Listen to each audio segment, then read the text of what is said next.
कि अपन जैसे ही next video लेके आए तो उसका नोटिफिकेशन सबसे पहले आपके पास पहुंचे और आप तुरंत उसका लाभ उठा सको।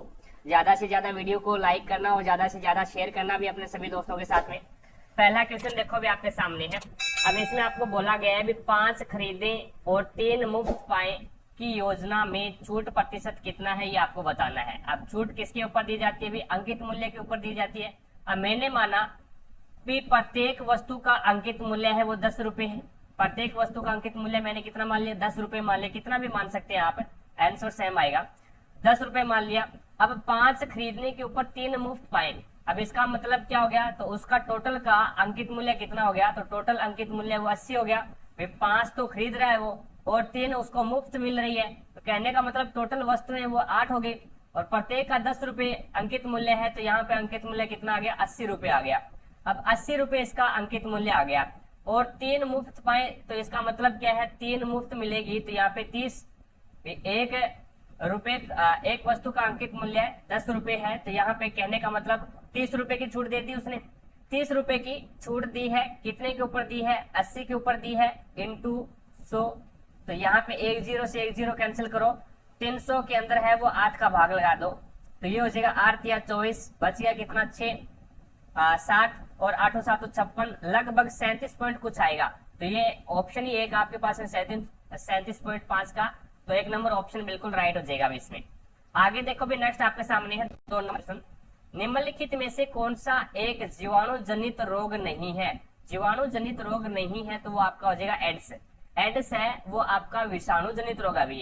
ये कौन सा है? विषाणु जनित रोग है जो कि HIV के द्वारा होता है। HIV के द्वारा होता है, ह्यूमन इम्यूनो डेफिशिएंसी वायरस। यानी 1 नंबर ऑप्शन है वो आपका यहाँ पे राइट आंसर होगा। सिफिलिस है, क्षय रोग है और सुजाक रोग है। क्षय रोग है वो टीबी को बोलते हैं। क्षय रोग किसको बोलते हैं? टीबी को बोलते हैं। तो ये आपके हैं वो जीवाणु जनित रोग हो जाएंगे। एड्स है वो आपका विषाणु जनित रोग है। आगे देखो भी नेक्स्ट आपके सामने है अगला क्वेश्चन। इसके अंदर कैल्शियम ऑक्साइड की, कैल्शियम ऑक्साइड होता है बिना बुझा हुआ चूना, CaO कैल्शियम ऑक्साइड होता है कि जल के साथ अभिक्रिया करवाई जाती है। अब कैल्शियम ऑक्साइड है ये बिना बुझा हुआ चूना है और इसकी जल के साथ में अभिक्रिया करवाते हैं H2O। तो अपने पास में अभिक्रिया के फलस्वरूप बुझे हुए चूने का बनना, तो बुझा हुआ चूना बनेगा CaOH की ट्वाइस, बुझा हुआ चूना बनेगा। बुझा हुआ चूने को अपन क्या बोलते हैं? कैल्शियम हाइड्रोक्साइड बोलते हैं, Ca और OH की ट्वाइस। और प्लस में अपने को क्या है? बहुत सारी ऊर्जा मिलेगी, प्लस में बहुत सारी ऊर्जा मिलेगी। किसका उदाहरण है? तो 2 या 2 से अधिक अभिकर्मक मिलकर के एकल उत्पाद का निर्माण कर रहे हैं, तो इसका मतलब वहां पे कौन सी अभिक्रिया है? संयोजन अभिक्रिया है। तो 2 नंबर ऑप्शन है वो आपका बिल्कुल राइट हो जाएगा। उष्मा शोषी के अंदर क्या होता है? उष्मा शोषी के अंदर उष्मा ग्रहण की जाती है, यानी उष्मा देकर के अभिक्रिया करवाई जाती है, वो उष्मा शोषी होती है। यहाँ पे उष्मा का उत्सर्जन हो रहा है, तो इसका मतलब इसको अपन क्या बोल सकते हैं? उष्मा क्षेपी अभिक्रिया भी बोल सकते हैं। ठीक है, आगे देखो भी नेक्स्ट आपके सामने है 4 नंबर क्वेश्चन। ये करंट अफेयर का क्वेश्चन है। नेक्स्ट पे 5 नंबर क्वेश्चन देखिएगा। यदि 2, 3, 4 और k का माध्य k है तो बहुलक ज्ञात करना है आपको। तो यहाँ पे पहले तो आपको क्या है? k ज्ञात करना पड़ेगा। अभी k का मान क्या है? तो 2 प्लस में 3 प्लस में 4 और प्लस में k। तो यहाँ पे आपको पता है भी माध्य क्या होता है? राशियों का योग बटा राशियों की संख्या होती है। तो राशियों का योग कर दो और राशियों की संख्या कितनी है? 4 और बराबर इसका माध्य कितना है? k है। अब यहाँ पे 5 और 4 9, तो ये हो जाएगा 9 प्लस में k, 9 प्लस में k और ये 4 यहाँ पे क्या है? नीचे है, तो ये भाग के अंदर है, तो ये बराबर से दूसरी साइड में जाएगा, तो ये आपका गुणा में चला जाएगा। अभी इस k को क्या है? इधर लेके आ जाते हैं, तो ये आपका पास में प्लस का है, इधर जाएगा तो माइनस का हो जाएगा, तो ये 3k बचेगा। अभी 3k बराबर 9 है, तो k बराबर आपका क्या आ जाएगा? इसके नीचे 3 आ जाएगा, तो यहाँ पे k का मान 3 आ गया। k का मान क्या आ जाएगा? भाई 3 आ जाएगा। अब यहाँ पे माध्य k है, तो आपके पास में संख्या क्या आ गई? संख्या आ गई 2, 3, 4 और k का मान क्या निकाला? अभी 3 निकाला है, तो ये आ गई। अब आपको बहुलक ज्ञात करना है। तो बहुलक आपको पता है भी जिसकी ज्यादा बारंबारता है वही आपका बहुलक होगा। तो एक इसमें एक ही बार आया है, जो आपका 2 है वो एक ही बार आया है, 3 है वो सबसे ज्यादा बार आया है यानी 2 बार आया है, और आपका 4 है वो 1 बार आया है। तो ज्यादा बारंबारता किसकी है? बारंबारता का मतलब होता है ज्यादा बार आना। तो यहाँ पे 3 की बारंबारता है वो ज्यादा है, यानी 3 है वो 2 बार आ रहा है, तो यहाँ पे 3 नंबर ऑप्शन 3 है वो इसमें बहुलक हो जाएगा। आगे देखो अभी नेक्स्ट 6 नंबर क्वेश्चन आपके सामने है। निम्नलिखित में से किस स्थिति में एक बंद चालक कुंडली में विभवांतर प्रेरित होता है? तो विभवांतर प्रेरित कब होता है? एक बंद चालक कुंडली के अंदर। तो या तो छड़ को बंद चुंबक यानी या तो छड़ चुंबक को बंद कुंडली की ओर ले जाने पर, या फिर बंद कुंडली को छड़ चुंबक की ओर ले जाए जाने पर। यानी ये मान लो भी एक बंद कुंडली है, ये एक कुंडली है, ठीक है, और इस कुंडली को ये क्या है? आपकी छड़ है, ये आपकी छड़ चुंबक है, इसमें ये आपका नॉर्थ हो गया और ये साउथ हो गया। अब इस छड़ चुंबक को ये बंद कुंडली है, भी इसके अंदर धारा प्रवाहित नहीं हो रही थी, इसका मतलब ये क्या है? बंद कुंडली है। अब इस चुंबक को इस कुंडली की ओर ले जाओ तो विभवांतर प्रेरित होगा, और इस चुंबक को यहाँ पे स्थिर रखो। अब कुंडली को क्या करो? इस चुंबक की ओर ले जाओ तो भी विभवांतर प्रेरित होगा। तो दोनों कंडीशन में अपन क्या है? विभवांतर प्रेरित कर सकते हैं, विभवांतर प्राप्त कर सकते हैं। तो यहाँ पे आपका 3 नंबर ऑप्शन है वो बिल्कुल राइट हो जाएगा। या तो आप छड़ चुंबक को कुंडली की ओर ले जाओ, या फिर कुंडली को छड़ चुंबक की ओर ले जाओ, ठीक है। गति होनी जरूरी है, गति होगी तो वहां पे आपका जो चुंबकीय क्षेत्र है, चुंबकीय फ्लक्स है, चुंबकीय क्षेत्र रेखाएं हैं, उसके अंदर क्या होगा? परिवर्तन होगा, और उसके अंदर परिवर्तन होने के कारण क्या है? आपका धारा प्रवाहित होगी, धारा उत्पन्न होगी। धारा उत्पन्न होने पर आपका विभवांतर प्रेरित हो जाएगा, ठीक है। आगे देखो भी नेक्स्ट आपके सामने 7 नंबर क्वेश्चन। 7 नंबर क्वेश्चन में ऐसे कितने लेखक हैं जो चित्रकार भी हैं किंतु पत्रकार नहीं है? भी पत्रकार नहीं है तो इस वाले डायग्राम में नहीं आना चाहिए, भी इस वाले डायग्राम में नहीं आना चाहिए। तो यहाँ पे 12 है, वो क्या है? 12 आपका लेखक और चित्रकार दोनों में आ रहा है, तो इसका मतलब 12 आपका इसमें राइट आंसर हो जाएगा।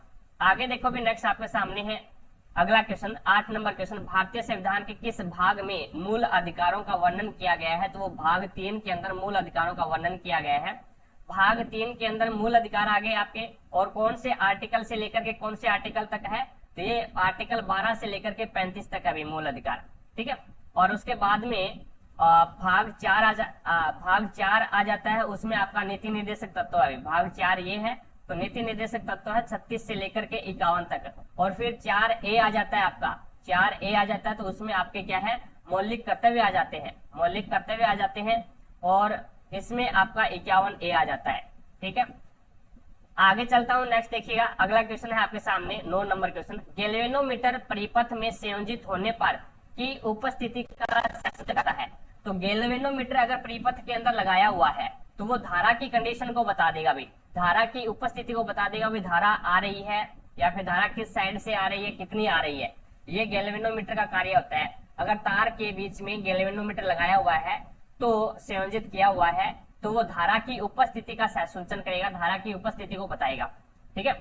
आगे देखो विभवांतर है ना आपका, विभवांतर है वो वोल्टोमीटर है, वो विभवांतर को मापता है। भी एमीटर है वो धारा को मापता है, भी कितनी धारा इसने, यानी आपके जो बिजली के मीटर होते हैं वो एक प्रकार से एमीटर होते हैं, वो धारा को मापते हैं भी आपने कितनी धारा को या फिर कितनी लाइट का यूज किया है, तो वो आपका एमीटर होता है, वो श्रेणी क्रम में लगा होता है। वोल्ट मीटर होता है वो आपका समांतर क्रम में लगा होता है, ठीक है। प्रतिरोध है वो प्रतिरोधी होता है, भी धारा के विपरीत लगने वाला है वो प्रतिरोध होता है। आगे देखो भी नेक्स्ट, निम्न में से कौन सा भारत में स्थित एक बौद्ध मंदिर है? तो महाबोधि मंदिर है वो भारत में स्थित एक बौद्ध मंदिर है। भी महाबोधि मंदिर 3 नंबर ऑप्शन है वो आपका बिल्कुल राइट हो जाएगा। आगे चलता हूं, नेक्स्ट देखिएगा 11 नंबर क्वेश्चन आपके सामने है। 11 नंबर क्वेश्चन में यहाँ पे यदि आई बराबर आपको यहाँ पे दे रखा है आई, और आई बराबर आपको मान दे रखा है 7/3 और जे दे रखा है। अब यहाँ पे जे को मैं क्या करूंगा, यहाँ पे तो ये गुणा में है और बराबर से दूसरी साइड में लेके जाऊंगा तो ये आई के भाग में आ जाएगा, तो ये हो जाएगा आई और भाग जे, और आगे क्या है बराबर में 7/3 है, तो ये अनुपात आ गया ना, आई और जे का अनुपात आ गया। इसी प्रकार से ये अनुपात याद कर लेते हैं, यहाँ पे क्या है जे का है, जे बराबर में आपको दे रखा है 4/5 के। अब ये के यहाँ पे क्या है गुणा में है और बराबर से दूसरी साइड में लेके जाऊंगा तो ये हो जाएगा जे/के, यानी ये भाग में चला जाएगा के, और आगे क्या है 4/5 है, तो ये जे और के का अनुपात आ गया। अब आपको आई जे और के का अनुपात बताना है, तो आई जे और के का अनुपात बताना है तो 7/3, 7/3, और ये क्या है जे का अनुपात, ये भी जे का अनुपात है तो 4/5 आ गया। अब आपको आई और जे और के का अनुपात याद करना है, तो इस प्रकार से उल्टे जेड की आकृति में उल्टे अन क्या करते हैं इस प्रकार से, तो इसका गुणा करवाओगे 5 तिया 15 और 4 तिया 12 और 7 चौके 28, तो ये आपके पास में आई जे और के यानी आई से और के का रेशियो आ गया 28:12:15, जो कि 3 नंबर ऑप्शन बिल्कुल राइट हो जाएगा। आगे देखो भी नेक्स्ट आपके सामने है 12 number question. Institute of bio resources and sustainable development के परिसर में आर्किडेरियम और आर्किड उत्पाद इकाई की स्थापना किस राज्य में की जाने वाली है, जिसमें दुनिया भर में पाए जाने वाले ऑर्किड की 1700 प्रजातियों में से 300 को शामिल किया गया है। तो ये मेघालय में की जानी है अभी, मेघालय में, यानी 2 नंबर ऑप्शन आपका बिल्कुल राइट हो जाएगा। आगे देखो भी 13 नंबर क्वेश्चन आपके सामने है। एक राशि को साधारण ब्याज की एक निश्चित वार्षिक दर पर 8% के लिए 8 वर्ष के लिए निवेश किया गया था। यदि इस राशि को वास्तव में इसे निवेश की गई दर से 8% अधिक की वार्षिक साधारण ब्याज की दर पर निवेश किया गया होता तो इस पर 8 वर्ष की अवधि के अंत में ब्याज के रूप में 4000 रुपए अधिक मिलते। तो निवेश की गई राशि आपको ज्ञात करनी है। अब ये देखो भी जो आपको दर दे रखी है, उस दर से जो पहले दर दे रखी थी उसने जमा करवा रखा है, उससे अगर 8% अधिक वार्षिक ब्याज से साधारण ब्याज की दर से अगर वो जमा करवाता है तो उससे 4000 रुपए अधिक मिलते हैं।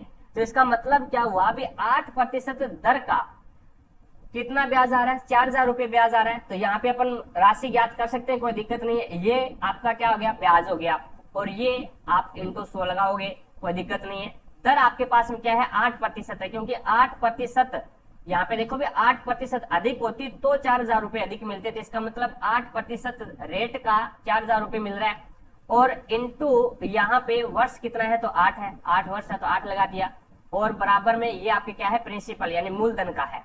अब देखो भी आपको मूलधन याद करना है, तो यहाँ पे 8 एकम 8 और 8 5 40 यानी 500 आ गया।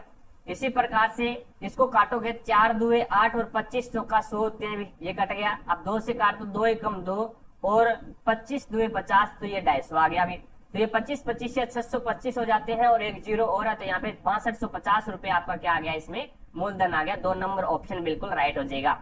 आगे देखो भी नेक्स्ट आपके सामने 14 नंबर क्वेश्चन है। अब 14 नंबर क्वेश्चन में यहाँ पे इसने बोला है 15, और 15 को इसने लिखा है 4913। अब देखो 15 को 4913 लिख रहा है, और 11 को लिख रहा है ये 2197। अब आपको पता है भी 15 में मैंने +2 कर दिया, 15 में +2 कर दिया तो कितना हो गया, 17, और 17 की मैंने क्यूब कर दी। तो 17 की क्यूब क्या होती है, 17 की क्यूब होती है 4913। 17 की क्यूब है वो 4913 होती है। 16 की क्यूब है वो 4096 होती है, ठीक है। और यहाँ पे 15 की क्यूब है वो 15625 होती है, 15625 होती है। तो आपको यानी मैंने क्या किया, 15 के अंदर 2 जोड़ दिया, और 17 की क्यूब कर दी 4913। इसी प्रकार से 11 है। अब 11 के अंदर मैंने 2 जोड़ूंगा, तो 11 के अंदर 2 जोड़ूंगा तो 13 हो गए, और 13 की क्यूब कर दूंगा तो 2197। 12 की क्यूब है वो कितनी होती है अभी, 12 की क्यूब है वो आपके 1728 होती है। 12 की क्यूब 1728 होती है, और 11 की क्यूब है वो 1331 होती है, ये 11 की क्यूब है, और 2197 है वो 13 की क्यूब होती है। इसी प्रकार से 8 है। अब 8 का बताना है, तो 8 में पहले मैं 2 जोड़ूंगा तो कितना हो जाएगा, 10, और 10 की क्यूब करूंगा तो ये कितना हो जाएगा, 1000 हो जाएगा। तो यहाँ पे आ जाएगा आपका 1000, जो कि 2 नंबर ऑप्शन बिल्कुल राइट हो जाएगा।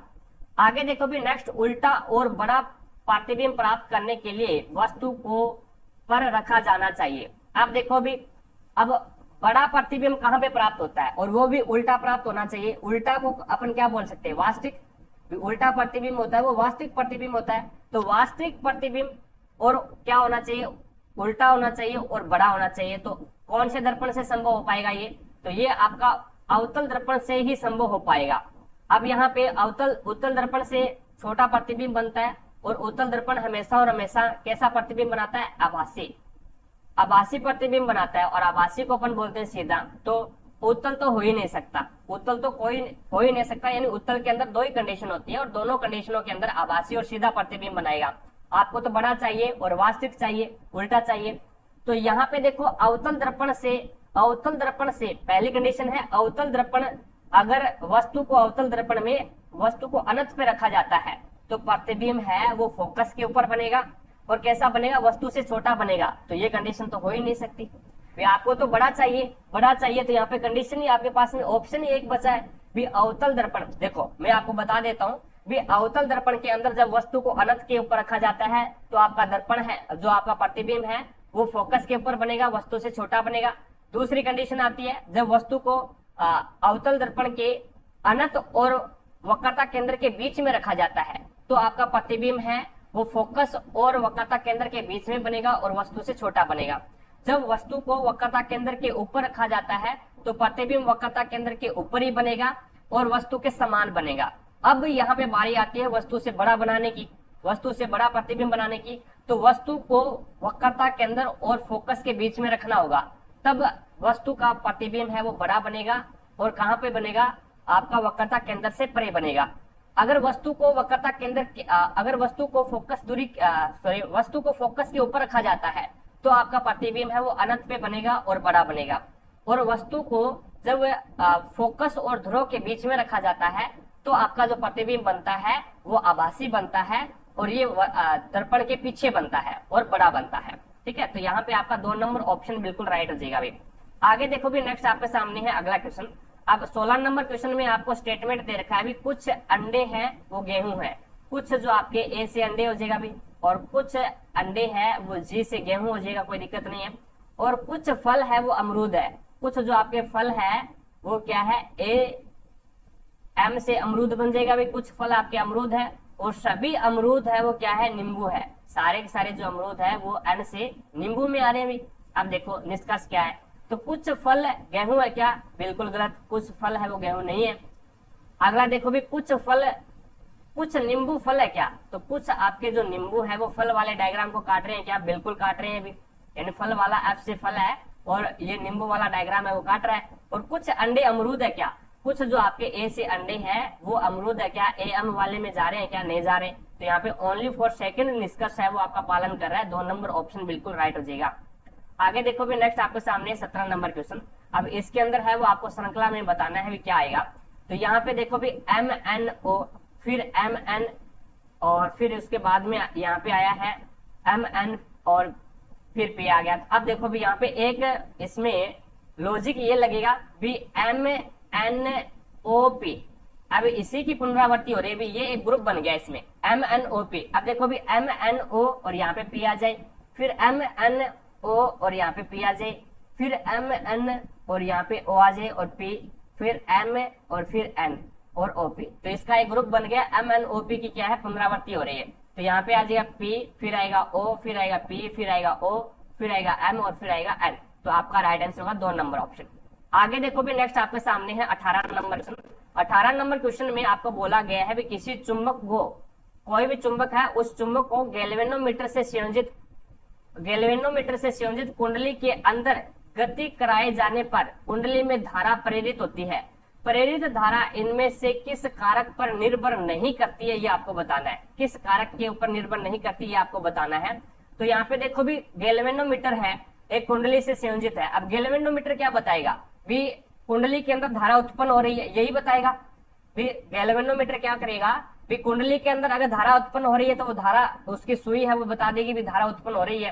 ठीक है, अगर धारा उत्पन्न नहीं हो रही तो उसकी सुई बता देगी, उसके अंदर निडल लगी होती है, सुई होती है, वो बता देगी भी धारा उत्पन्न नहीं हुई। तो गैल्वेनोमीटर का कार्य यही होता है भी उसके अंदर धारा उत्पन्न हो रही है या फिर नहीं हो रही। अब ये क्या है, एक कुंडली से जुड़ा हुआ है। अब गति कराने पर, यानी कुंडली चुंबक को गैल्वेनोमीटर से संयोजित कुंडली के अंदर गति कराने पर कुंडली में धारा प्रेरित तो होगी। अब प्रेरित धारा इनमें से किस कारक के ऊपर निर्भर नहीं करती।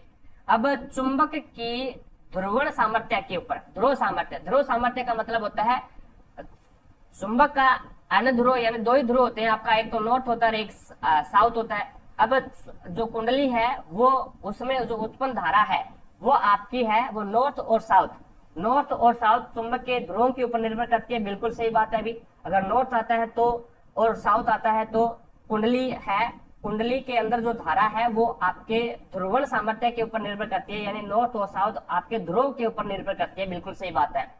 कुंडली में फेरों की संख्या के ऊपर क्या धारा निर्भर करती है, बिल्कुल सही बात अभी करती है। अगर कुंडली के अंदर फेरों की संख्या ज्यादा है तो उत्पन्न जो धारा है वो अधिक होगी। अगर कुंडली के अंदर फेरों की संख्या कम है तो उत्पन्न जो संख्या कुंडली में उत्पन्न जो धारा है वो क्या हो जाएगी, कम हो जाएगी। बिल्कुल सही बात है ये भी। और चुंबक की गति की चाल, अगर चुंबक की गति है वो ज्यादा है तो उत्पन्न जो धारा है वो ज्यादा होगी। अगर चुंबक की गति है वो कम है तो उत्पन्न जो आपकी धारा है वो क्या है, कम हो जाएगी। तो यहाँ पे नंबर 2 देखो भी, कुंडली में संयोजित गैल्वेनोमीटर का प्रतिरोध। गैल्वेनोमीटर से कोई लेना देना है ही नहीं कुंडली को, क्योंकि ये तो धारा बताती है। भी धारा उत्पन्न हो रही है तो धारा बता देगा, धारा उत्पन्न नहीं हो रही तो धारा ये बता देगा भी धारा उत्पन्न नहीं हो रही है कुंडली के अंदर। तो कुंडली से जो संयोजित गैल्वेनोमीटर है उसका जो प्रतिरोध है उस पे क्या धारा निर्भर करती है, क्या ये पूछा है इसने। तो धारा गैल्वेनोमीटर के प्रतिरोध के ऊपर निर्भर नहीं करती है, ठीक है। तो यहाँ पे 2 नंबर है, ये आपका राइट आंसर हो जाएगा। ये कारक, इस कारक के ऊपर है वो प्रेरित धारा है वो निर्भर नहीं करती, ठीक है। गैल्वेनोमीटर ओनली फॉर यही बताता है धारा उत्पन्न हुई है या नहीं हुई, क्योंकि उसके अंदर से धारा प्रवाहित नहीं हो रही, तो जिससे कि वो एक प्रकार से ये बताए भी धारा इतनी प्रवाहित हो रही है उसमें इतना प्रतिरोध लग रहा है, वो बात नहीं है यहाँ पे, ठीक है। आगे देखो भी, नेक्स्ट आपके सामने है 19 नंबर क्वेश्चन। इसने बोला भी 3 kg सेब। अब यहाँ पे डायरेक्ट में 3 kg नहीं लिखूंगा, ओनली फॉर 3 ही लिखूंगा। 3 सेब प्लस में 4 संतरे, तो ST से संतरे, और बराबर इसका मूल्य कितना है, 210, समीकरण नंबर 1। दूसरी देखो भी 2 kg संतरे और यहाँ 5 kg सेब, तो यहाँ पे 5 S से सेब प्लस में 2 kg ST यानी संतरे, इसका मूल्य कितना है, 175 है। ये समीकरण नंबर 2। अब समीकरण नंबर 2 को 2 से गुणा कर दूं मैं, समीकरण नंबर 2 को 2 से गुणा कर दूं तो मैं यहाँ पे संतरों को बराबर कर लूंगा। मेरे को सेब का मूल्य बताना है, एक सेब का, 1 kg सेब का। तो यहाँ पे अगर मैं इसको 2 से गुणा कर रहा हूँ तो ये आ जाएगा मेरे पास में 10 kg सेब प्लस में 2 दूआ 4 kg संतरे, और बराबर में 5 दूए 10, 2 सात 14 और 1 15, 2 1 2 और 1 3 350। तो यहाँ पे घटा दो, घटाओगे तो निशान चेंज हो जाएगा, ये माइनस और ये माइनस, तो ये कैंसिल हो गया अभी। तो यहाँ पे आपके पास में बच गया 7 संतरे, वो भी माइनस के, बराबर में यहाँ पे आपके पास में 0 से 0, 5 में से 1 गया 4, 3 में से 1 गया 1, यानी ये भी माइनस का आ गया। तो ये माइनस से माइनस कैंसिल हो गया। अब ऐसे यानी संतरे है, ऐसे क्या है संतरे, तो बराबर में 140 अपॉन में 7, तो यहाँ पे 7 एकम 7, 7 2 14, तो यहाँ पे 20 आ गया। तो 1 kg S से क्या है, सेब है, सॉरी ST से संतरे है, तो S से सेब है, तो 1 kg सेब का मूल्य पूछा है, तो 1 kg सेब का मूल्य कितना आ जाएगा, तो यहाँ पे आ जाएगा 20 रुपए आ जाएगा। 1 नंबर ऑप्शन बिल्कुल राइट हो जाएगा। आगे देखो भी 20 नंबर क्वेश्चन आपके सामने है। एक पंक्ति में 50 विद्यार्थी है, एक पंक्ति है उसमें 50 विद्यार्थी है। अंकित पंक्ति के आरंभ से 19वें स्थान पर है, तो पंक्ति के अंत से अंकित का स्थान कौन सा है। तो आपको कुल व्यक्ति दे रखे हैं, कुल विद्यार्थी दे रखे हैं, उसमें से क्या करोगे, दिया गया स्थान है वो माइनस कर दो और प्लस कर दो 1। तो यहाँ पे दिया गया स्थान माइनस करेंगे तो आपका आ जाएगा 31, और फिर क्या करना है आपको, प्लस 1 करना है। तो यहाँ पे आपका स्थान कौन सा आ जाएगा, तो पंक्ति के अंतिम से उसका स्थान है वो अंकित का 32वां है। तो यहाँ पे 2 नंबर ऑप्शन बिल्कुल राइट हो जाएगा, ठीक है। आगे देखो भी, नेक्स्ट आपके सामने है 21 नंबर क्वेश्चन। निम्न में से कौन सा भारत में सूक्ष्म वित्त संस्थाओं द्वारा गठित समूहों में से एक नहीं है। तो वो शहरी मॉडल बैंक है, वो सूक्ष्म वित्त संस्थाओं द्वारा गठित समूहों में से नहीं है। 1 नंबर ऑप्शन आपका राइट आंसर होगा।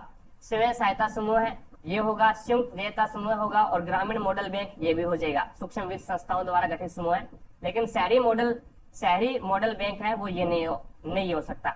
आगे देखो भी, नेक्स्ट देखो, यदि मेंडल ने F2PD का अध्ययन नहीं किया होता तो क्या होता। भी F1PD का अध्ययन किया होता तो मेंडल ने बताया था भी F1PD के अंदर जो आपका गुण है, यानी जो प्रबल गुण है, जो एक प्रकार से प्रबल गुण है वही F1PD के अंदर दिखाई देते हैं। जो आपके दुर्बल गुण है, एक प्रकार से अप्रभावी जो गुण है वो दिखाई नहीं देते हैं, होते तो है लेकिन F1 के अंदर है वो दिखाई नहीं देते। लेकिन यदि यहाँ पे मेंडल ने F2PD का अध्ययन नहीं किया होता तो क्या होता है ये बताना है आपको। तो वह पता नहीं लगा पाते कि अप्रभावी लक्षण नष्ट नहीं होते हैं। अब उनको F1PD में जब उसने नियम लगाया, अभी F1PD को जब उन्होंने प्राप्त किया तो सारे के सारे पौधे लंबे थे, भी एक लंबा पौधा लिया और एक बौना पौधा लिया और इनका आपस में क्रॉस करवाया। संकरण करवाया तो यहाँ पे सारे के सारे जो पौधे प्राप्त हुए वो सारे के सारे क्या थे, लंबे पौधे प्राप्त हुए। तो मेंडल ने ये सोचा भी यहाँ पे तो जो प्रभावी लक्षण है, जो प्रभावी लक्षण है वही अपना प्रभाव दिखा रहा है, तो इसका मतलब अप्रभावी लक्षण है उनके गुण नष्ट हो रहे हैं। F1 पीढ़ी में तो उनको यही पता लगा भी प्रभावी लक्षण है, जो प्रभावी लक्षण है वे अपने प्रभाव दिखा रहे हैं और जो अप्रभावी लक्षण है वो अपना प्रभाव नहीं दिखा रहे, यानी वो क्या हो रहे हैं, नष्ट हो रहे हैं। लेकिन जैसे ही F2 पीढ़ी क्या उन्होंने F2 पीढ़ी के अंदर गए, F2 पीढ़ी का अध्ययन किया तो उन्हें पता लगा भी F1 पीढ़ी के अंदर जो लक्षण प्रभावी नहीं हुए, यानी जो लक्षण अप्रभावी थे, जो अपना प्रभाव नहीं दिखा पाए, वो F2 पीढ़ी के अंदर है वो अपना प्रभाव दिखा पाएंगे। तो उन्होंने ये पता लगाया भी जो F1 पीढ़ी के अंदर जो अप्रभावी लक्षण है उनके गुण नष्ट नहीं होते हैं, उनके गुण है वो नष्ट नहीं होते हैं, वो F2 पीढ़ी के अंदर है वो अपना प्रभाव दिखाते हैं। जैसे यहाँ पे ये क्या है, F1 पीढ़ी है, अब F1 पीढ़ी के अंदर है वो F2 पीढ़ी प्राप्त करेंगे तो इसके अंदर स्वपरागण करवाना पड़ेगा आपको, ठीक है, स्वपरागण या फिर अंतःपरागण करवाना पड़ेगा। तो इसके अंदर अंतःपरागण करवाओगे, यहाँ से क्या आया, यहाँ से कैपिटल टी आ सकता है और यहाँ से कैपिटल टी आ सकता है, तो ये कैपिटल टी बन गया। अब यहाँ से कैपिटल टी आ सकता है और यहाँ से स्मॉल टी आ सकता है, तो ये क्या बन गया, कैपिटल टी स्मॉल टी। और यहाँ से अब क्या आ सकता है, स्मॉल टी आ सकता है और यहाँ पे कैपिटल टी आ सकता है, तो स्मॉल टी और कैपिटल टी। और उसके बाद में यहाँ से स्मॉल टी आ सकता है और यहाँ से स्मॉल टी आ सकता है, तो स्मॉल टी और स्मॉल टी। आप देखो भी ये भी क्या है अपना, इसमें क्या है, एक लंबापन और एक दोनों के दोनों लंबापन है, तो इसका मतलब ये क्या है, शुद्ध लंबा हो गया। और ये क्या है, एक लंबापन है और एक क्या है, बौनापन का गुण है, तो लेकिन ये अपना प्रभाव दिखाएगा वो लंबापन ही दिखाएगा, ठीक है, तो इसको बोलेंगे अशुद्ध लंबा। और इसी प्रकार से ये है, इसको भी क्या बोलेंगे, अशुद्ध लंबा। लेकिन ये देखो भी यहाँ पे दोनों स्मॉल टी है, दोनों स्मॉल टी है, तो इसका मतलब क्या है, ये शुद्ध बोना है, ये क्या है, शुद्ध बोना है। लेकिन F1 पीढ़ी के अंदर है वो बोने पौधे है वो प्रकट नहीं हुए थे, ठीक है। लेकिन जब मेंडल ने F2 पीढ़ी का अध्ययन किया तो उन्हें पता लगा भी F1 पीढ़ी के अंदर जो बोने थे उनके जो प्रभाव यानी जो अप्रभावी लक्षण थे वो नष्ट नहीं होते हैं, वो F2 पीढ़ी के अंदर है वो यहाँ पे उत्पन्न हो जाते हैं। तो ये देखो भी F2 पीढ़ी के अंदर बोना यानी जो F1 पीढ़ी के अंदर तो अप्रभावी था, लेकिन F2 पीढ़ी के अंदर है वो उसने अपना प्रभाव दिखा दिया, तो वह पता नहीं लगा पाते कि अप्रभावी लक्षण है वो नष्ट नहीं होते हैं, ठीक है। तो यहाँ पे 3 नंबर ऑप्शन बिल्कुल राइट हो जाएगा इसमें। आगे देखो भी नेक्स्ट आपके सामने लेंस की क्षमता का असाई मात्रक क्या है, तो वो है डायोप्टर, 2 नंबर ऑप्शन आपका राइट आंसर हो जाएगा। आगे देखो भी नेक्स्ट आपके सामने है 24 नंबर क्वेश्चन, यमुना और उसकी बेटी सात्विका की औसत आयु है वो 21 वर्ष है, इनकी औसत आयु 21 वर्ष है, तो इसकी कुल आयु कितनी हो जाएगी, 21 × 2, यानी यमुना और उसकी बेटी है सात्विका, उनकी औसत आयु 21 है, तो उसकी टोटल आयु है वो कितनी हो जाएगी, 42 वर्ष हो जाएगी। अब उनकी आयु का अनुपात है वो 5:2 है, उनकी आयु का अनुपात कितना है, 5:2 है, तो हमारे अनुसार उनका योग कितना हो जाएगा, 7 बराबर 42 दे रखा है उसने, तो 1 बराबर कितना हो जाएगा भाई 6, तो 1 का मान 6 आ गया। तो सात्विका की आयु ज्ञात करनी है, तो ये आपका यमुना की है और ये आपकी सात्विका की है। सात्विका का अनुपात कितना है 2, तो 6 से गुणा करवा दो, 6 2 12, तो यहाँ पे 12 वर्ष आ जाएगी, 4 नंबर ऑप्शन बिल्कुल राइट हो जाएगा। आगे देखो भी नेक्स्ट 25 नंबर क्वेश्चन आपके सामने है, इनमें से कौन सा लवण प्रत्यमलों यानी एंटासिड का एक सक्रिय घटक है। एंटासिड का मतलब क्या होता है, एंटासिड यानी प्रति अम्ल, एसिडिटी को कम करने वाला, तो प्रति अम्ल कौन सा है यहाँ पे, तो ये हो जाएगा NaHCO3 यानी सोडियम बाइकार्बोनेट। सोडियम बाइकार्बोनेट का यूज है वो अपन एंटासिड के रूप में करते हैं। और एक होता है magnesium oxide, magnesium hydroxide, magnesium hydroxide जिसे अपन बोलते हैं मिल्क ऑफ मैग्नीशिया, ये भी इसका भी यूज है वो अपन एंटासिड के रूप में करते हैं, ठीक है। आगे देखो भी नेक्स्ट आपके सामने है, ये विरंजक चूर्ण का फॉर्मूला है CaOCl2 कैल्शियम ऑक्सीक्लोराइड होता है, और ये आपका है वो Na2CO3, ये आपका है वो सोडियम कार्बोनेट होता है। अगर इसमें 10 जल के अणु मिला दिए जाए तो ये धावन सोडा बन जाता है, ठीक है। और ये कैल्शियम कार्बोनेट है, ये कैल्शियम क्लोराइड है, ये आपका कैल्शियम क्लोराइड है पहला। आगे देखो भी नेक्स्ट 26 नंबर क्वेश्चन आपके सामने है, आधुनिक भारतीय इतिहास की निम्न में से कौन सी घटना सही सुमेलित नहीं है। तो भारत छोड़ो आंदोलन 1942 में हुआ था, बिल्कुल सही है। लॉर्ड कर्जन द्वारा बंगाल का विभाजन है वो 1905 में किया गया था, बिल्कुल सही है। अमृतसर में जलियांवाला बाग हत्याकांड है वो 13 अप्रैल 1919 को हुआ था, बिल्कुल सही बात है। महात्मा गांधी दांडी मार्च यात्रा है वो 1910, बिल्कुल गलत बात है। 12 मार्च ये हुई थी 12 मार्च 1930 को, 1930 को हुई थी। तो यहाँ पे 3 नंबर है वो सही सुमेलित नहीं है, भी बाकी सारे के सारे सही सुमेलित है। आगे देखो भी नेक्स्ट आपके सामने 27 नंबर क्वेश्चन है। इसमें आपको संतुलित रासायनिक समीकरण बताने हैं। तो ए, बी और सी की जगह आपको बताना है क्या क्या आएगा। ए देखो यहाँ पे है, बी देखो यहाँ पे है और सी देखो यहाँ पे है। अब देखो भी इसमें आपका हाइड्रोजन कितना है, यहाँ पे हाइड्रोजन यहाँ पे तो 1 है, और उसके बाद में और यहाँ पे हाइड्रोजन कितने हैं भी, यहाँ पे हाइड्रोजन 2 है। तो टोटल अपने पास में हाइड्रोजन कितने हैं, तीर के जो आपका एरो है इसके बाईं ओर कितने हैं, 3 हाइड्रोजन है। और यहाँ पे देखो भी हाइड्रोजन कितने हैं, यहाँ पे हाइड्रोजन आपका 2 है। तो इसका मतलब ये सही सुमेलित नहीं है, सही सुमेलित नहीं है। तो अगर मैं हाइड्रोजन को, अगर इसको 2 से गुणा कर दूं, इसको 2 से गुणा कर दूं तो मेरे पास में हाइड्रोजन कितने हो जाएंगे, 2 और 2 4 हो जाएंगे। और इसको फिर 2 से गुणा कर दूं, यहाँ से एक को, यानी इसको मैं 2 से गुणा कर दूं, 2 से गुणा कर दिया तो हाइड्रोजन यहाँ पे 2 हो गए, और यहाँ पे हाइड्रोजन कितने 2 और 2 4 हो गए टोटल। और इसको फिर मैं 2 से गुणा कर दूं तो 2 2 4, तो हाइड्रोजन यहाँ पे 4 हो गए। अब देखो भी मैंने यहाँ से 2 से गुणा किया ना, तो नाइट्रोजन भी इसमें 2 हो गया, और ऑक्सीजन 3 तो पहले से था, और 2 2 से गुणा करवा दिया तो ऑक्सीजन यहाँ पे कितना 6, और नाइट्रोजन यहाँ पे कितना है 2, ठीक है। और यहाँ पे देखो भी ऑक्सीजन 6 तो ये रहे, और 2 ये रहे, 6 और 2 8, तो टोटल कितने हो गए 8 ऑक्सीजन हो गए। अब इसके अंदर देखो भी, इसके अंदर 2 से तो ये गुणा कर ही रहा है, फिर ये NO3 है, इसको 2 से तो गुणा कर ही रहा है, 3 ये रहा, 2 6 6 तो ये यहाँ पे हो गए, और 2 से यहाँ पे गुणा करवा दिया तो 2 ऑक्सीजन ये रहे, 6 2 8, टोटल कोई दिक्कत नहीं है। अब उसके बाद में हाइड्रोजन कंप्लीट हो गया अपना, और ऑक्सीजन भी सही सम्मिलित हो गया। नाइट्रोजन यहाँ पे 2 है, और इसको देखो ये 2 से गुणा करवा रहा है ना ब्रैकेट में, तो इसका मतलब है भी ये ऑक्सीजन को भी 2 से गुणा कर रहा है और नाइट्रोजन को भी 2 से गुणा कर रहा है। तो इसका मतलब नाइट्रोजन भी यहाँ पे 2 है और यहाँ पे भी 2 है, कोई दिक्कत नहीं है। कैल्शियम देखो यहाँ पे 1 कैल्शियम है और यहाँ पे भी 1 कैल्शियम है, तो कैल्शियम भी संतुलित है। तो यहाँ पे ए की जगह तो आपको 2 से गुणा करना पड़ेगा, बी की जगह आपको 1 से गुणा करवाना पड़ेगा, और सी की जगह आपको 2 से गुणा करवाना पड़ेगा। तो 2 1 2 आ जाएगा, जो कि आपका 2 नंबर ऑप्शन बिल्कुल राइट हो जाएगा। आगे देखो भी नेक्स्ट 2011 की जनगणना के आंकड़ों के अनुसार भारत में निम्नलिखित में से किस भाषा के बोलने वालों की संख्या सबसे ज्यादा है।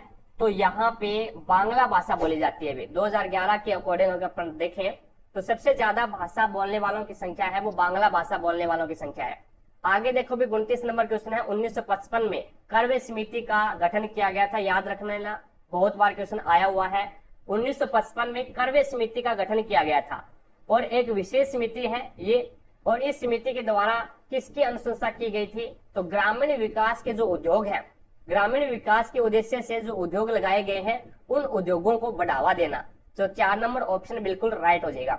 आगे देखो भी नेक्स्ट आपके सामने निम्न में से सही सम्मिलित नहीं है वो आपको बताना है। तो नीम अल्पाइन क्षेत्र, नीम है वो अल्पाइन क्षेत्र का वृक्ष है, ये बिल्कुल गलत बात है। अब अंजीर है ना, अंजीर जिसे अपन फाइकस बोलते हैं, ये मालावा तटीय आर्द्र वन है, मालावा तटीय आर्द्र वन से अंजीर मिलता है। भारतीय चंदन है, ये दक्कन के पठार के पर्णपाती वनों में मिलता है भारतीय चंदन। और चीड़ की जो लकड़ी है वो आपका हिमालय उपोष्ण कटिबंधीय वन के अंतर्गत आती है। तो 1 नंबर ऑप्शन इसमें आपका बिल्कुल राइट हो जाएगा। 31 नंबर क्वेश्चन देखिएगा, आपको बताने हैं के मूल क्या है। तो यहाँ पे इसको अगर मैं टुकड़े करने, आपको एक्स की स्क्वायर दीर्घघात समीकरण आपको दे रखी है, माइनस में 5x और माइनस का x और प्लस का 5 हो जाएगा, ये टुकड़े हो जाएगा भाई। 5x माइनस का है और माइनस का x है, तो माइनस का 6x हो जाएगा जोड़ेंगे तो। और यहाँ पे अगर गुणा करेंगे तो ये माइनस माइनस तो प्लस हो जाएगा, और 5x का x के साथ में गुणा करूंगा तो 5x स्क्वायर हो जाएगा। तो इन दोनों में कॉमन और इन दोनों में कॉमन देख लो, यहाँ पे x कॉमन आ गया, x माइनस में 5, और यहाँ पे आपका कॉमन आ गया माइनस का 1, तो ये हो जाएगा x और माइनस प्लस माइनस हो जाएगा, माइनस यहाँ पे और प्लस ये रहा, माइनस प्लस माइनस, तो यहाँ पे माइनस 5 आ जाएगा। अब देखो भी एक तो आपके पास में x माइनस 1 आ गया और एक आपके पास में x है माइनस 5 आ गया। अब बराबर 0 रख दो, बराबर कर दो भी, बराबर करोगे तो x बराबर 1 और x बराबर 5, तो 5 और 1 इसके क्या आ जाएंगे, मूल आ जाएंगे, जो कि 3 नंबर ऑप्शन बिल्कुल राइट हो जाएगा। आगे देखो भी 32 नंबर क्वेश्चन आपके सामने है। इसमें आपको बाएं से दाएं गिनने पर सम स्थानों पर रखे गए अंकों का योग ज्ञात करना है।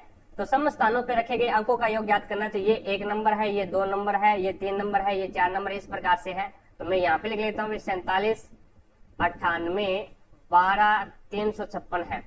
अब ये पहला, ये दूसरा, ये तीसरा, ये चौथा, ये 5वां, 6वां, 7वां, 8वां और 9वां। अब जो सम स्थान के ऊपर आते हैं उसका योग करना है। तो 7 और 8 15, 15 और 2 17, 17 और 5 22। तो यहाँ पे आपका योग कितना हो जाएगा? 22 हो जाएगा। 4 नंबर ऑप्शन बिल्कुल राइट हो जाएगा। आगे देखो भी किस वर्तमान राज्य के कुछ प्रदेशों कुछ हिस्सों में 400 वर्ष पहले कुल्ह नामक नहर सिंचाई की एक स्थानीय प्रणाली विकसित की गई थी। तो वो हिमाचल प्रदेश में की गई थी। 2 नंबर ऑप्शन है वो आपका बिल्कुल राइट हो जाएगा। भी वर्तमान राज्य के कुछ हिस्सों में 400 वर्ष पहले कुल्ह नामक एक नहर सिंचाई की स्थानीय प्रणाली विकसित की गई थी। तो वो हिमाचल प्रदेश में की गई थी। आगे देखो भी 34 नंबर क्वेश्चन आपके सामने है। दिए गए पैटर्न का अध्ययन कीजिए और उनमें अनुपस्थित संख्या ज्ञात कीजिए। तो यहाँ पे देखो भी अब 22 है, 22 का स्क्वायर क्या है? 484 हो गया। और उसके बाद में 202 का स्क्वायर किया है इसने, यानी बीच में क्या आया है? 2 जीरो आई, बीच में जीरो आया है। तो इसमें क्या कर दिया फिर? 400 यानी प्रत्येक के बीच में एक एक जीरो लगा दिया। यहाँ पे भी एक जीरो लगा दिया और यहाँ पे भी एक जीरो लगा दिया। उसके बाद में इसमें देखो भी 2002 यानी 2002 का स्क्वायर किया है इसने, 2002 का स्क्वायर किया है। तो यहाँ पे 2 जीरो, यहाँ पे 2 जीरो और यहाँ पे 2 जीरो। अब इसका स्क्वायर करेगा तो बीच में क्या करेगा? तो ये आ जाएगा 4 आपका, और फिर 3 जीरो आ जाएगा यहाँ पे, और फिर आ जाएगा 8 और फिर 3 जीरो आ जाएगा और फिर आ जाएगा 4। तो ये आपका बन जाएगा, जो कि आपका 1 नंबर ऑप्शन बिल्कुल राइट हो जाएगा। ठीक है, इसमें 1 जीरो आया तो प्रत्येक के बीच में एक एक जीरो लगा दिए। फिर 2 जीरो आए तो प्रत्येक के बीच में 2 2 जीरो लगा दिए। फिर 3 जीरो आया तो प्रत्येक के बीच में 3 3 जीरो लगा दिएगा। ठीक है, आगे देखो भी नेक्स्ट आपके सामने है अगला क्वेश्चन। नेक्स्ट है 35 नंबर क्वेश्चन। अब इसमें 7 व्यक्ति हैं, A B D E G H और के एक सीधी पंक्ति में उत्तर की ओर मुख करके बैठे हैं। ई पंक्ति के किसी एक सिरे पे बैठा है, कोई दिक्कत नहीं है। और इसने बोला भी बी है वो ई के ठीक बगल में बैठा है, बी है वो ई के ठीक बगल में बैठा है। और उसके बाद में यहाँ पे इसने अब ई को मैं यहाँ पे बिठा देता हूँ भी, और ई के ठीक बगल में यहाँ पे बी को बिठा देता हूँ। और इसने बोला ए और ई के मध्य में केवल 3 व्यक्ति हैं, ए और ई के मध्य में 3 व्यक्ति हैं। तो 1 2 और 3, यहाँ पे आपका ए आ जाएगा भी, यानी ए है वो किसी पंक्ति के एक सिरे पे है, तो मैंने इसको बाएं सिरे पे बिठाया एक बार। ठीक है, अब आगे देखो इसने क्या बोला है, ए है वो जी के दाएं और दूसरे स्थान पे बैठा है। तो जी यहाँ पे आ जाएगा भी, और जी का दाया है वो ये होगा, पहला और दूसरा ए बैठा है। एच न तो ए और न ही बी के ठीक बगल में बैठा, एच न तो ए के और न ही बी के ठीक बगल में बैठा। तो एच कहाँ पे आ जाएगा? तो एच है वो, एक बार इसको होल्ड पे रखो भी। अब इसने बोला भी के है वो डी के दाएं और दूसरे स्थान पे बैठा है। अगर डी को मैं यहाँ पे बिठा दूं, तो डी का दाया कौन सा? पहला और दूसरा के यहाँ पे आ जाएगा, और एच आपका फिर यहाँ पे आएगा भी, एच है वो यहाँ पे आ जाएगा भी, क्योंकि एच ई के बाई ओर तो आ ही नहीं सकता, क्योंकि बाएं सिरे पे ई बैठा है आपका। तो इसने बोला भी के के दाईं ओर कितने व्यक्ति बैठे हैं? तो के ये रहा और के का दायां ये होगा, तो के के दाईं ओर एक ही व्यक्ति बैठा है। 1 नंबर ऑप्शन बिल्कुल राइट हो जाएगा। 36 नंबर क्वेश्चन देखो भी आपके सामने है, सरल करना आपको, सरल करना है। तो यहाँ पे इसकी पावर क्या है? 3 और एक्स की पावर है वो क्या है? 2 है, और इसकी क्या है? होल पावर आपको 5 दे रखी है। इसी प्रकार से यहाँ पे 6 और एक्स की पावर क्या है? -2 है, और इसकी जो होल पावर है वो कितनी है? 2 है। अब इसको आपस में गुणा करवा दो, में कोई दिक्कत नहीं है। 5 को ये जो स्क्वायर है ना, ये एक्स के ऊपर ही है, 10 के ऊपर नहीं है। ये जो -2 स्क्वायर है, माइनस का स्क्वायर है, ये एक्स के ऊपर है, 6 के ऊपर नहीं है, याद रखना। ठीक है, अब इसमें गुणा करवाऊंगा तो ये जो होल स्क्वायर है ना, ये 5 के ऊपर है। 3 की 5 इंटू एक्स की 10 लिख दूं, कोई दिक्कत नहीं है। अभी 2 का 5 के साथ में गुणा हो गया, और अपोर में इसको भी अलग अलग लिख दूं। 6 की पावर 2 इंटू एक्स की पावर -4। अब यहाँ पे देखो भी, ये जो x की पावर -4 है, ये ऊपर जाएगी तो ये प्लस की हो जाएगी भी, तो x की पावर कितनी हो जाएगी भी? x की पावर 10 इंटू एक्स की पावर है वो आपकी क्या हो जाएगी? 4, और इंटू 3 की पावर 3 इंटू 3, इसको एक बार इस प्रकार से लिख दें, और इंटू आपके पास में यहाँ पे लिख दें 3 की पावर है वो 3 लिख दें भी। 2 3 मैंने इस प्रकार से लिख दिया, और 3 की पावर 3 लिख दिया, और यहाँ पे मैंने लिख दिया 6 की पावर है वो 2, या फिर 6 इंटू 6 लिख दूं, कोई दिक्कत नहीं है। तो 3 एकम 3, 3 2 6, 3 एकम 3, 3 2 6। तो यहाँ पे आपका क्या आ जाएगा? 3 की पावर 3 है, 3 की पावर 3 को क्या लिखूंगा? 27, और आधार समान है। देखो भी यहाँ पे आधार और यहाँ पे आधार समान है, तो घातें जुड़ जाएगी। तो यहाँ पे x की पावर कितनी आ जाएगी, 10 और 4 14, और नीचे क्या है 2 दूआ 4, तो नीचे आ जाएगा 4। तो आपका राइट आंसर होगा 3 नंबर ऑप्शन। आगे देखो भी नेक्स्ट 37 नंबर क्वेश्चन आपके सामने है। 37 नंबर क्वेश्चन में आपको बोला गया है स्केल, पेन, टेप, रबड़ और पेंसिल आदि आदि विभिन्न वस्तुओं के 5 डिब्बों को एक के ऊपर एक रखा गया है, किंतु इसी क्रम में होना अनिवार्य नहीं है। पेन के डिब्बे को सबसे ऊपर रखा गया है, ये लो। केवल रबड़ के डिब्बे को पेंसिल के डिब्बे और स्केल के डिब्बे के नीचे रखा गया है। केवल बोला है इसने, केवल रबड़ का जो डिब्बा है ना, वो रबड़ के डिब्बे को पेंसिल के डिब्बे और स्केल के डिब्बे के बीच में रखा गया है। तो ये आपका रबड़ का डिब्बा हो गया, और इसको पी सी से पेंसिल और आपका एस से स्केल के बीच में रखा गया है। अब आगे इसने बोला है स्केल के डिब्बे के नीचे केवल एक डिब्बा है, स्केल का जो डिब्बा है उसके नीचे ओनली फॉर एक डिब्बा है, और वह टेप का डिब्बा है, तो वह टी से टेप का डिब्बा आ जाएगा। तो पेंसिल के डिब्बे के नीचे कितने डिब्बे हैं, तो यहाँ पे पी सी से पेंसिल यहाँ पे आएगा, फिर रबड़ यहाँ पे आएगा, और आपका स्केल का डिब्बा यहाँ पे आ जाएगा, और आपका टेप का डिब्बा है वो यहाँ पे आ जाएगा। तो इसने बोला भी पेंसिल के डिब्बे के ठीक नीचे कौन सा डिब्बा है, पेंसिल का डिब्बा ये रहा, और इसके ठीक नीचे है वो रबड़ का डिब्बा है। तो आपका 4 नंबर ऑप्शन बिल्कुल राइट हो जाएगा। आगे देखो 38 नंबर क्वेश्चन आपके सामने है। अविनाश की आयु उनके पुत्र अरविंद की आयु से 5 गुनी है। तो यहाँ पे अविनाश की आयु है वो उनका जो पुत्र है अरविंद, और अरविंद से क्या है ए आर से अरविंद और ए वी से अविनाश हो जाएगा। 5 गुनी है, तो यहाँ पे 5 गुनी कर दी मैंने। मान लिया अभी अरविंद की आयु 1 है, तो अविनाश की आयु है वो 5 गुनी होगी, तो यहाँ पे 5 हो जाएगी। अब 4 वर्ष बाद में अविनाश की आयु अरविंद की आयु की 4 गुनी है, तो 4 वर्ष के बाद में उनकी आयु है वो 4 गुनी हो जाएगी। अब देखो भी अनुपात सही है क्या, ये यहाँ पे तो अंतर 0 है और यहाँ पे अंतर 1 है, तो अंतर ये अनुपात सही नहीं है। अनुपात सही करने के लिए नीचे वाले का अंतर देखो कितने का आ रहा है, 3 का, तो उसको तो ऊपर वाले अनुपात से गुणा कर दो, और ऊपर वाले अनुपात का अंतर देखो कितने का आ रहा है, अंतर तो यहाँ पे 4 का आ रहा है, तो इसको नीचे वाले से, तो नया अनुपात आपके पास में आएगा 3 5 15 और 3 एकम 3, और यहाँ पे 4 तिया 4 चौके 16 और 4 एकम 4, तो ये अनुपात आ गया आपका अविनाश और अरविंद का। अब इस अनुपात का कोई लेना देना नहीं है अभी, ठीक है। अब ये जो आपका है वो आपकी वर्तमान आयु है, वर्तमान आयु का है, और ये आपका 4 वर्ष बाद की आयु का अनुपात है। तो यहाँ पे हमारे अनुसार देखो भी अंतर कितने का है, 1 का, और इसमें भी 1 का है, तो 1 का अंतर है, लेकिन वो बोला है 4 वर्ष का अंतर है, तो 1 बराबर क्या हो गया 4 आ गया। 1 बराबर 4 आ गया, तो उनकी वर्तमान आयु का औसत आपको बताना है। तो वर्तमान आयु का औसत क्या होता है, राशियों का योग बटा राशियों की संख्या।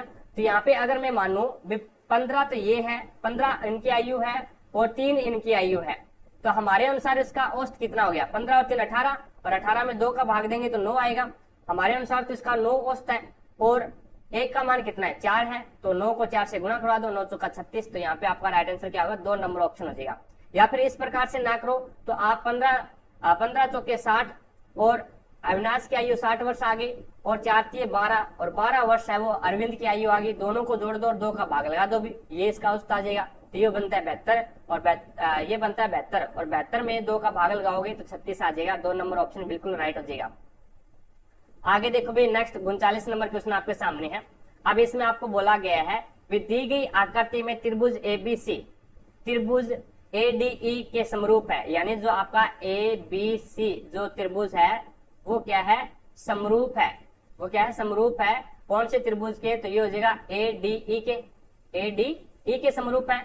तो इसमें यदि त्रिभुज एडीई का इसका अगर आपको क्षेत्रफल दे रखा है 18 सेंटीमीटर स्क्वायर दे रखा है, तो त्रिभुज एबीसी का क्षेत्रफल आपको ज्ञात करना है।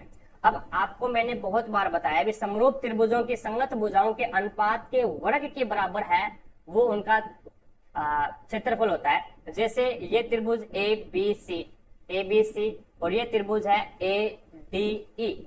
अब ये त्रिभुज है भी और इनका क्षेत्रफल, यानी इनका क्षेत्रफल बराबर किसके होगा, इसका क्षेत्रफल किसके बराबर होगा, तो उनकी समरूप त्रिभुजों की संगत भुजाओं के अनुपात के वर्ग के बराबर होता है। तो समरूप त्रिभुजों की संगत भुजा ले लो आप, तो पहले ऊपर क्या है बड़ा त्रिभुज है एबीसी है, तो इसका एबी भुजा ले लो, एबी भुजा की स्क्वायर, और नीचे क्या है छोटा त्रिभुज है और छोटे त्रिभुज की भुजा क्या है एडी है, तो एडी भुजा की स्क्वायर कर दो, कोई दिक्कत नहीं है। विसंगत समरूप त्रिभुजों की संगत भुजाओं के अनुपात के वर्ग के बराबर है वो उसका क्षेत्रफल होता है। अब यहाँ पे इसका रेशो कितना है, इसका रेशो कितना है, तो इसका रेशियो है वो आपके पास में आ गया। AB की लंबाई कितनी है, 3 तो ये है और 2 ये है, तो 5 आ गई, 5 का स्क्वायर यानी 25। और यहाँ पे AD का मान कितना है, AD का मान 3 है, तो 3 का मान कितना है, 9 है। तो यानी हमारे अनुसार तो ADE का क्षेत्रफल कितना है, 9 है, लेकिन उसने दे रखा है 18 है, तो 9 की वैल्यू कितनी आ जाएगी, 18। तो 1 की वैल्यू कितनी आ जाएगी, 2। तो आपको ज्ञात किसी करनी है, 25 की वैल्यू ज्ञात करनी है, क्योंकि आपको ABC जो त्रिभुज है इसका क्षेत्रफल ज्ञात करना है। तो 25 की वैल्यू कितनी हो जाएगी, 2 से 25 यानी 25 2 50। तो आपका 2 नंबर ऑप्शन बिल्कुल राइट हो जाएगा। तो याद रखना, समरूप त्रिभुजों की संगत भुजाओं के अनुपात के वर्ग के बराबर है वो उनका क्षेत्रफल होता है। ठीक है, आगे देखो 40 नंबर क्वेश्चन आपके सामने है। अब 40 नंबर क्वेश्चन में यहाँ पे S का उल्टा क्या होता है, H होता है। हाई स्कूल T का उल्टा है वो G होता है विपरीत, और U का उल्टा है वो W होता है, और यहाँ पे है U का उल्टा F होता है, U का उल्टा F होता है, यानी उल्टा लिख रहा है। तो यहाँ पे S का उल्टा क्या होता है, S का उल्टा है वो हाई स्कूल H होता है, C का उल्टा है वो X होता है, और H का उल्टा है वो S होता है, O का उल्टा है वो L होता है, और L आ जाएगा, और L का उल्टा O होता है। तो आपका यहाँ पे राइट आंसर होगा 2 नंबर ऑप्शन। नेक्स्ट देखिएगा, अगला क्वेश्चन पे लेके चलता हूँ। अगला क्वेश्चन देखो भी 41 नंबर क्वेश्चन आपके सामने है। अब इसमें दिया गया समकोण त्रिभुज में जहां भुजाओं की लंबाई सेंटीमीटर में है, तो आपको कोस अल्फा और कोट अल्फा, यानी अल्फा क्या है, ये कोण है, ये कोण है, तो अल्फा के सामने वाली जो भुजा होगी वो क्या होगी भाई, लंब होगी। अल्फा के यानी जो कोण है थीटा के सामने वाली जो भुजा है वो क्या है, आपकी लंब है। अब यहाँ पे आपको पता है LAL लाल बटा कक्का, ये होता है भी लाल बटा कक्का होता है। तो अब आपको यहाँ पे दे रखा है इसने लंब और आधार में रिलेशन देखो भी किसमें होता है, तो ये साइन, ये कोस और ये टैन। तो लंब बटा आधार में जो रिलेशन होता है वो क्या होता है भी, टैन के अंदर होता है। तो टैन थीटा बराबर क्या होता है, लंब बटा आधार, और इसका मान क्या है, लंब का मान 8 आ गया और आधार का मान 15 आ गया। अब ये देखना, समकोण त्रिभुज के अंदर ट्रिपलेट आपको याद होना चाहिए। अगर ट्रिपलेट याद नहीं है तो पाइथागोरस प्रमेय लगानी पड़ेगी, टाइम ज्यादा लगेगा। ट्रिपलेट एक ही होता है 8 15 और 17, 8 15 और 17 ये ट्रिपलेट होता है। तो इसका मतलब कर्ण आपके पास में डायरेक्ट आ गया 17। अगर इस प्रकार से ट्रिपलेट याद नहीं है तो कर्ण स्क्वायर बराबर होता है आधार स्क्वायर प्लस में लंब स्क्वायर, उससे भी आप ज्ञात कर सकते हैं। ठीक है, अब आपको ये आ गया। अब आपके पास में कोस, कोस क्या होता है, कोस होता है कर्ण, कोस होता है आधार बटा कर्ण। आधार कितना है भी आपका, आधार है वो 15 है, और कर्ण आपके पास में कितना है, तो 17 अभी निकाला आपने, प्लस का निशान। कोट, कोट क्या होता है, टैन का उल्टा होता है।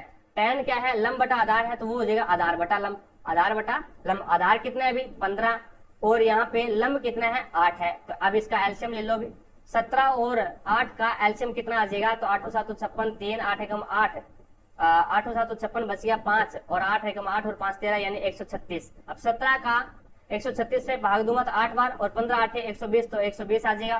प्लस में 8 का 136 से भाग दूंगा तो 17 आएगा। 17 का 15 के साथ में गुणा करवाओगे तो ये हो जाएगा 17 5 85, 8 और 17 एकम 17, और 8 कितने होते हैं अभी, 17 और 10 27 होते हैं। 27 में से 2 घटाओगे तो 285 आ गया ये। अब इसमें जोड़ोगे तो 5 आ जाएगा, 10, और ये हो जाएगा आपका 2 और 1 3 और 1 1 4, यहाँ पे आ जाएगा 405। कैसे आ रहा है, 17 का 15 के साथ में गुणा करवा दो तो 17 5 85 और 5 ऐसे लगे 8, और 17 एकम 17, 17 और 8 कितने होते हैं, 17 और 8 कितने होते हैं, तो ये होता है आपका 25। 17 और 8 25 होते हैं, 255 आएगा अभी, 255 आएगा। तो यहाँ पे 255 रख दो, 255। अब इसका 5 5 और 2 7 और 2 और 1 3, 375 अपॉन में 136 आ जाएगा, 375 अपॉन में 136, जो कि आपका राइट आंसर होगा 3 नंबर ऑप्शन। आगे देखो भी 42 नंबर क्वेश्चन आपके सामने है। निम्न में से कौन सा शहरी स्थानीय निकाय प्रशासन का निकाय नहीं है, तो वो जिला पंचायत है, वो शहरी स्थानीय निकाय प्रशासन का निकाय नहीं है। नगर पंचायत, नगर पालिका और नगर निगम ये क्या है, शहरी स्थानीय निकाय के प्रशासन है। जिला पंचायत है वो शहरी स्थानीय निकाय, यानी जिला पंचायत है वो शहर के अंदर नहीं होती, शहरी स्थानीय निकाय का हिस्सा नहीं है। तो यहाँ पे 4 नंबर ऑप्शन है वो आपका बिल्कुल राइट हो जाएगा। 43 नंबर क्वेश्चन देखिए आपके सामने है। 43 नंबर क्वेश्चन में आपको बोला गया भी इनमें से कौन सी वाहिका रक्त को हृदय से फेफड़ों के अलावा शरीर के विभिन्न अंगों तक ले जाती है। अब आपको पता है ये ऊपर में डायरेक्ट ऐसे ही बना रहा हूं भी, ये ऊपर आपके फेफड़े हैं, ठीक है, ऊपर क्या है आपके थोड़ा सा बढ़िया बना देते हैं। अब ये ऊपर है वो आपके क्या है, फेफड़े हैं, और नीचे है वो आपका ये हार्ट है, नीचे है वो आपका ये हार्ट है। और इस प्रकार से 4 पार्ट, 4 चैम्बर होते हैं भी आपके इस प्रकार से। ये आपका बायां अलिंद है, ये दायां नील्य है, दायां अलिंद है, ये बायां अलिंद, ये दायां अलिंद, और ये बायां नील्य और ये दायां नील्य। ठीक है। अब यहाँ से इसने बोला है भी कौन सी वाहिका रक्त को हृदय से फेफड़ों के अलावा, अब हृदय से फेफड़ों में यहाँ से लेके आती है भी, यानी अशुद्ध रक्त तो आपका इसमें आ जाता है, और फिर आपका जो अशुद्ध रक्त है वो यहाँ से अगर फेफड़ों तक जाता है ना, तो वो भी कौन सी लेके जाती है, कौन सी, तो वो धमनी लेके जाती है, जिसे अपन महाधमनी बोलते हैं, धमनी लेके जाती है, जो कि आपका हृदय से फेफड़ों तक लेके जाती है, अशुद्ध रक्त लेके जाती है। ठीक है। और यहाँ से शुद्ध रक्त है वो शिरा, महाशिरा लेके आती है शुद्ध रक्त फेफड़ों से आपके अलिंद तक।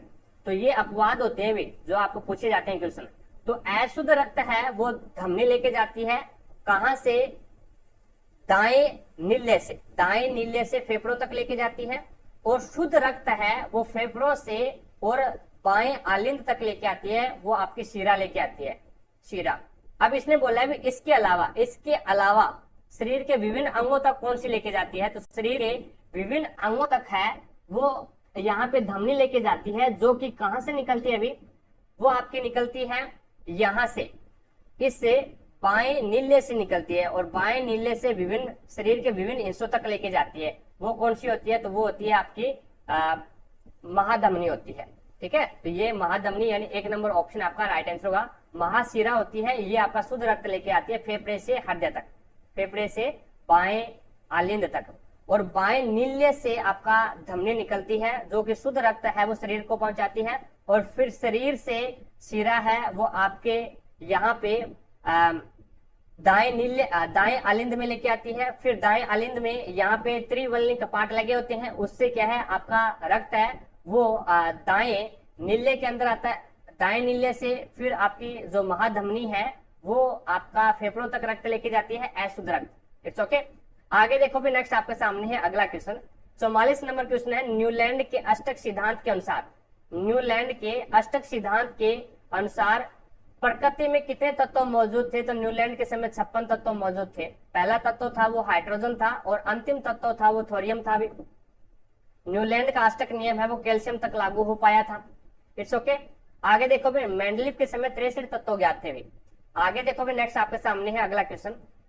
45 नंबर क्वेश्चन है, इसमें आपको बताना है भी ऐसे कितनी ग्रामीण महिलाएं हैं जो नियोजित नहीं है, एम्प्लॉयड नहीं है। तो यहाँ पे एम्प्लॉयड के अंदर नहीं आना चाहिए भी, एम्प्लॉयड के अंदर यानी इस त्रिभुज के अंदर नहीं आना चाहिए। पर ऐसी कितनी ग्रामीण महिलाएं हैं, रूरल का मतलब क्या होता है, ग्रामीण होता है, तो फीमेल यानी इन दोनों के अंदर कॉमन क्या आ रहा है, तो आपका 6 कॉमन आ रहा है, तो आपका 3 नंबर ऑप्शन बिल्कुल राइट हो जाएगा, जो ग्रामीण भी है और जो फीमेल भी है। आगे देखो भी नेक्स्ट, एक पाइप एक खाली टंकी को 15 घंटे में भर सकता है, कोई दिक्कत नहीं है, लेकिन टंकी की तली में रिसाव होने के कारण वो क्या है 20 मिनट में भरता है, 20 घंटे में भरता है। यदि टंकी पूरी तरह से भरी हुई है तो टंकी में कोई अन्य प्रवेश या फिर निकास बिंदु खुला नहीं है, तो टंकी के तली में रिसाव द्वारा टंकी को खाली होने में कितना समय लगेगा। देखो कोई पाइप ए है, ये क्या है 15 घंटे में उसको भर रहा है, और कोई पाइप ए साथ में खुला हुआ है और एक रिसाव हो गया जो कि क्या है बी रिसाव है इसमें, तो टंकी है वो 20 मिनट में भरती है भी।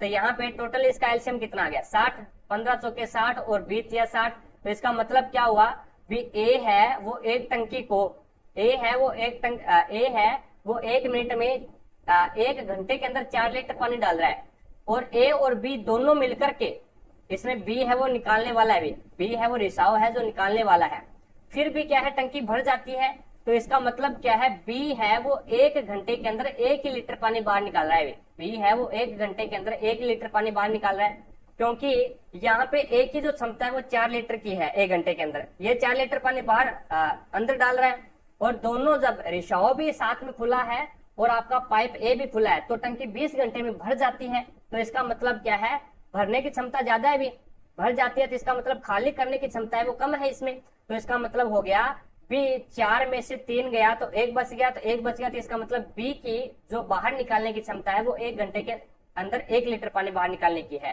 तो इसने बोला है भी खाली तो भरी हुई टंकी के भरी हुई है तो उसको कितने घंटे में खाली कर देगा। तो 1 घंटे के अंदर 1 लीटर पानी निकालेगा, तो 60 लीटर पानी है वो 60 घंटे में निकालेगा। तो यहाँ पे आपका 2 नंबर ऑप्शन बिल्कुल राइट हो जाएगा। 47 नंबर क्वेश्चन देखो अभी। 47 नंबर क्वेश्चन में है दिया गया आकृति में ABCD एक क्या है, समांतर चतुर्भुज है। ABCD और APQR दोनों क्या है, समांतर चतुर्भुज है। समांतर चतुर्भुज की दोनों आमने सामने की जो भुजाएं होती है वो समांतर होती है और बराबर होती है भी। अब यहाँ पे यदि कोण आपको दे रखा है APQ यानी ये कोण है वो आपको कितना दे रखा है, 100 डिग्री दे रखा है। तो कोण आपको CDR ये कोण आपको ज्ञात करना है, CDR यानी ये कोण ज्ञात करना है। अब आपको पता है भी मैंने PR PQ और RQ और AP दो भुजा ले ली मैंने। ये दो भुजा क्या है, दोनों समांतर है और समांतर भुजा को जो OP ये क्या है, एक तिर्यक रेखा है भी। OP क्या है, एक तिर्यक रेखा है। जब दो समांतर भुजाओं को कोई तिर्यक रेखा काटती है तो उसके मध्य, समांतर भुजाओं के मध्य बनने वाला जो कोण है वो 180 डिग्री का होगा भी, 180 डिग्री का होगा। अब यहाँ पे इन दोनों के बीच में यानी इसके और इनके बीच में 180 डिग्री का कोण बन रहा है। तो 100 डिग्री का तो यहीं पे बन गया, तो अब यहाँ पे कितना बनेगा फिर, 80 डिग्री का बनेगा। अब देखो भी, अब मैंने ये वाली दो भुजा ले ली, ये जो दो खड़ी भुजा है ये दोनों क्या है, आमने सामने क्या है, समांतर है। तो इसके बीच में ये कोण कितने का है, ये कोण आपका 80 डिग्री का है। और इन दोनों के बीच में कौन सा कितने डिग्री का कोण बनेगा, 180 डिग्री का कोण बनेगा। तो ये 80 डिग्री का कोण आया है तो ये कितने का होगा फिर, 100 डिग्री का होगा। ये 100 डिग्री का होगा। अब ये कोण 100 डिग्री का हो गया। अब ये कोण 100 डिग्री का हो गया तो मैंने ये भुजा और ये भुजा ले ली, दोनों पैरेलल है। तो समांतर भुजाओं के मध्य में कितने डिग्री का कोण बनेगा, 180 डिग्री का कोण बनेगा। तो ये ऊपर वाला 100 डिग्री का बन गया तो नीचे वाला कितने का होगा, फिर 80 डिग्री का होगा। तो यहाँ पे आपका राइट आंसर क्या होगा, 1 नंबर ऑप्शन हो जाएगा। आगे देखो भी, नेक्स्ट आपके सामने है 48 नंबर क्वेश्चन। इसमें आपको बोला गया है यदि उक्त श्रृंखला से सभी संख्याओं को हटा दिया जाए तो निम्न में से बाएं से सातवां कौन होगा। तो बाएं से सातवां कौन सा होगा, संख्या को हटाना आपको, 1 2 3 4 5 6 और 7, सातवां कौन सा हो जाएगा, तो R हो जाएगा। 3 नंबर ऑप्शन आपका बिल्कुल राइट हो जाएगा। 49 नंबर क्वेश्चन देखो भी आपके सामने है। 49 नंबर क्वेश्चन में आपको बताना है के आधार पर सत्य है, के आधार पर सत्य कौन सा, ये आपको बताना है। देखो भी O S और T तीनों बराबर है क्या, तो O ये रहा भी, O से P बड़ा या फिर बराबर है, P से K बड़ा है। और यहाँ पे ये नियम तो लागू नहीं हो रहा तो ये गलत है भी। अब बताओ भी S से O बड़ा है क्या, तो S ये रहा, S से T बड़ा है, T से G बड़ा या फिर बराबर है, और G से M बड़ा है, और M से K बड़ा है, और P से K बड़ा है। तो ये भी गलत हो गया भी, ये भी नियम लागू नहीं होगा। अब यहाँ पे देखो भी, O से P बड़ा या फिर बराबर, तो O से P बड़ा या फिर बराबर है, बिल्कुल सही बात है।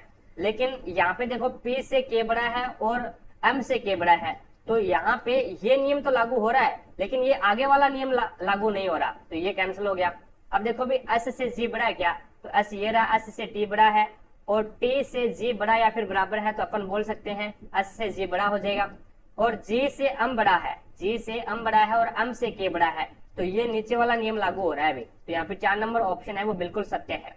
आगे देखो भी, ये करंट अफेयर का क्वेश्चन है। 51 नंबर क्वेश्चन देखिएगा, आधुनिक आवास सारणी के संबंध में निम्न में से कौन सा कथन है वो सही नहीं है, ये आपको बताना है। तो इसमें देखो भी, सोडियम मैग्नीशियम और सल्फर आधुनिक आवर्त सारणी की चौथे आवर्त में संबंधित है। अब आपको पता होना चाहिए पहले आवर्त में कितने एलिमेंट आते हैं, 2 एलिमेंट आते हैं। कौन कौन से, हाइड्रोजन और हीलियम, 2 ही एलिमेंट आते हैं पहले आवर्त के अंदर। दूसरा जो आवर्त होता है उसके अंदर 8 एलिमेंट आते हैं। अब आपको पता है सोडियम का परमाणु क्रमांक कितना है, 11 है। सोडियम का परमाणु क्रमांक 11, मैग्नीशियम का कितना है, 12 है। तो इसका मतलब पहले में 2 एलिमेंट आगे, पहले आवर्त के अंदर 2 एलिमेंट, दूसरे आवर्त के अंदर, पहले के अंदर 2 एलिमेंट, दूसरे आवर्त के अंदर 8 एलिमेंट, और तीसरे आवर्त के अंदर है वो कितने एलिमेंट आ जाएंगे, तो तीसरे आवर्त के अंदर भी 8 एलिमेंट आएंगे। तो टोटल एलिमेंट कितने आ जाएंगे तीसरे में, तीसरे जो आपका तीसरा जो आवर्त है उससे ऊपर तीसरे आवर्त से ऊपर कितने एलिमेंट आ जाएंगे, तो 8 और 2 10, 10 और 2 18। तो यहाँ पे 18 एलिमेंट आगे, 1 से लेकर के 3 आवर्त तक। लेकिन सोडियम तो 11 पे आता है और मैग्नीशियम भी 12 पे आता है, और सल्फर कितने पे आता है, sodium magnesium aluminium, sodium magnesium aluminium, silicon, phosphorus और सल्फर, तो sodium, magnesium, aluminium, silicon, phosphorus और सल्फर, सल्फर 16 पे आता है। तो इसका मतलब ये क्या है, तीसरे आवर्त में आएंगे ये। तो फिर यहां तक 18 एलिमेंट आ जाते हैं और ये 16 नंबर पे आता है।